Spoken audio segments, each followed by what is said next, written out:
tonight's performance is going to be absolutely incredible. Lindsay Ell will be streaming on our YouTube channel. That starts at 8 o'clock this evening, so make sure you subscribe to that. Next week, we're going to have Alaina, and if you subscribe to the show notifications for Women Crush Wednesday, you'll automatically be entered to win a virtual meet and greet with Lauren. So when you get a chance, make sure you sign up at hankfm.com. You know, on top of all the craziness that we have seen this year, there are so many women who are also fighting the battle of breast cancer, and that's why we are here for Women Crush Wednesday with Franciscan Health. It's all about raising awareness for breast cancer. We are collecting donations for the Franciscan Health Foundation to show our support for the incredibly strong women in our communities who are fighting this battle and who have also survived this battle. So when you get a chance, click the link below. I encourage you to give what you can, share it with your friends. We have an opportunity and a chance to help in the fight against breast cancer. So I hope that you will be a part of that. I am so excited for tonight's show. I always get so excited for Lindsay Ell. She is a true entertainer, and she has dealt with some pretty heavy things in her life. She just released a new album this past August. We're going to talk a little bit about that, along with her cancer scare that she dealt with last year. So Stony Creek Records recording artist Lindsay Ell, check this out. You are so sweet. What have you been up to? Girl, I have been like releasing an album, launching a foundation, moving. It's been like a busy quarantine. I feel like there's a bit of a struggle mental health wise with stuff. How are you staying sane and keeping up with things with a new album release and moving? Yeah, day by day, taking it day by day. Anytime you try to take on too much, it just feels too overwhelming. I think that this year has been a whirlwind for a lot of us, but I do think that we're going to come out of 2020 as just having learned something about ourselves, as stronger human beings. I feel like we're learning how to prioritize the important things in our lives. We're learning how to maybe do our jobs more efficiently. And so I do think that as chaotic as 2020 has felt, it is truly a blessing in so many ways. And I know that you didn't have any expectations with this year, but you had an album that you wanted to put out. So like, how was that doing it during a pandemic? How different was that? It's been incredible. It's been incredible to be able to release music. I think that fans and listeners need music now more so than ever, maybe. And so it's been really rewarding to be able to release art and have that art be inspiring to, to humans when we need good influence and good inspiration in our lives. And so, it was always sort of our plan to release the album in August. And at the beginning of the pandemic, we're like, well, we'll just see what happens here. We'll see what happens. And we just decided to stay on schedule and stay on track. And I'm so grateful that we have, I've been working so hard on this album. I've been putting my blood, sweat, and tears into it for the better part of 2.5 years. And it just feels so amazing that it's finally out there. I wrote a concept album around something called the 7 Stages of Grief.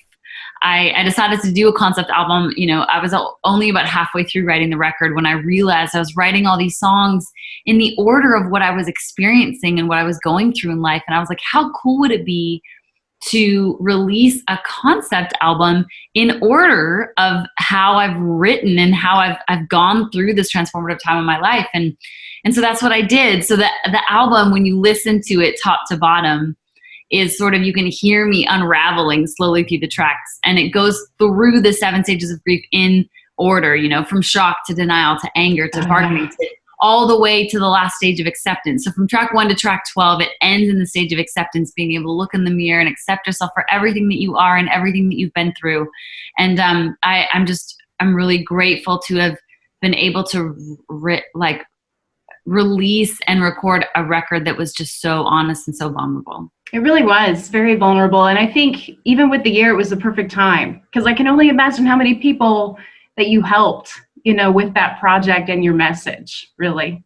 Thank you. I mean, I really believe in the healing power of music, and I just hope that Heart Theory can be heard by the ears that need to hear it. And especially right now, in the midst of a global pandemic, that's a transformative time in so many of our lives for so many reasons.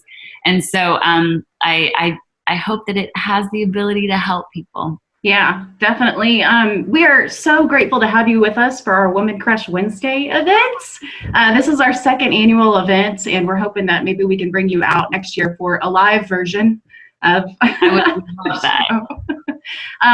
And you know, speaking of breast cancer, do you know anyone that has been affected by breast cancer? Yeah, a lot of people in my family. I mean, I've had aunts, my grandma, both my grandparents, both my grandmas have had to have their own journeys and battles with breast cancer. It's something that it runs deep in my family, and so anytime I can be there to support and raise money and just even raise awareness, I am there in a heartbeat. And I know that you had your own health scare last year. You went in for, I want to say, a regular health checkup. You want to share a little bit about that?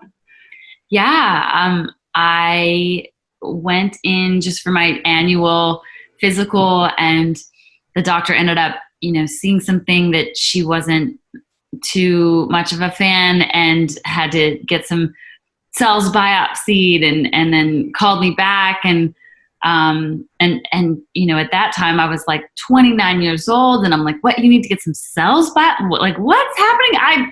I try to be super healthy, I try to eat good and work out, like, what's happening? And she came back and she said, on a scale of 1 to 5, you're about 4.5 of having cervical cancer. Oh my gosh. And I'm like, what? At 29. At 29, and it's not anything you feel. I felt fine. And so I was able to go in for surgery, and they removed the tissue. And about 6 months after that, I had my first clear scan. And so I'm in the clear now, but it was a really wide awakening, and just a scary time to be a reminder of, it's so good to get a checkup. It's so good to just continually go to your doctor and make sure everything is okay. Even when we feel okay, we never know what's going on inside of our bodies sometimes. So it's always important just to stay on top of that stuff.